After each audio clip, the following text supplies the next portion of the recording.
Australian ওপেনের ফাইনালে রোববার জার্মানির আলেকজান্ডার জেভরেভকে হারিয়ে টানা দ্বিতীয় অস্ট্রেলিয়ান ওপেন শিরোপা জিতেছেন ইয়ানিক সিনার। শুধু শিরোপাই নয়, এই টুর্নামেন্ট থেকে বেশ বড় অঙ্কের প্রাইজ মানিও পেয়েছেন ইতালিয়ান এই টেনিস তারকা। সিনার এবার শিরোপা জিতে ঘরে তুলেছেন $2.2 মিলিয়ন, বাংলাদেশি টাকায় যা প্রায় 26 কোটি টাকার বেশি।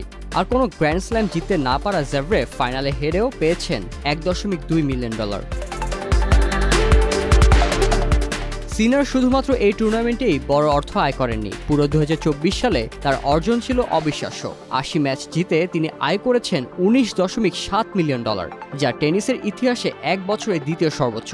এছাড়া সৌদি আরবের একটি প্রদর্শনী ম্যাচে অংশ নিয়ে আরও $6 মিলিয়ন আয় করেছেন তিনি। এই বিশাল অঙ্কের টাকা শুধু তার খেলার মানই নয়, তার ব্র্যান্ড ভ্যালুকেও করেছে আকাশচুম্বী।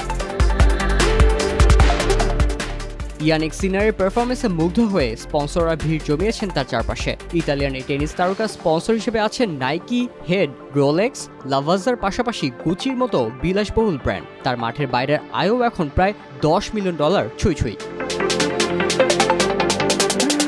অন্যদিকে শনিবার মেয়েদের ফাইনালে বিশ্বসেরা আরিনা সাবালেঙ্কাকে হারিয়ে ক্যারিয়ারের প্রথমবারের মতো গ্র্যান্ড স্ল্যাম জিতেছেন আমেরিকান তারকা ম্যাডিসন কিস। আর শিরোপার সাথে ঘরে তুলেছেন বিশাল অঙ্কের প্রাইজ মানি, যা $2.2 মিলিয়ন।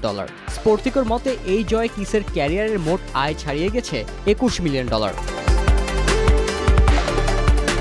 2009 সালে মাত্র 14 বছর বয়সে পেশাদার টেনিস শুরু করলেও এত বড় মঞ্চে জয় পেতে তার সময় লেগেছে প্রায় 16 বছর। 2017 সালে ইউএস ওপেনের ফাইনালে উঠে স্লোয়ান স্টিফেনের কাছে শিরোপা হারিয়েছিলেন তিনি। এরপর বারবার চেষ্টা করেও আর এত বড় মঞ্চে পৌঁছতে পারেননি তিনি। তবে এবার অস্ট্রেলিয়ান ওপেনে 3 জন গ্র্যান্ড স্ল্যাম চ্যাম্পিয়নকে হারিয়ে দেখালেন তিনি এখনও লড়াইয়ে আছেন। এই জয়ের পর বিশ্ব র্যাঙ্কিংয়ে 7ম স্থানে এসেছেন তিনি, যা ম্যাডিসন কিসের ক্যারিয়ারে সর্বোচ্চ।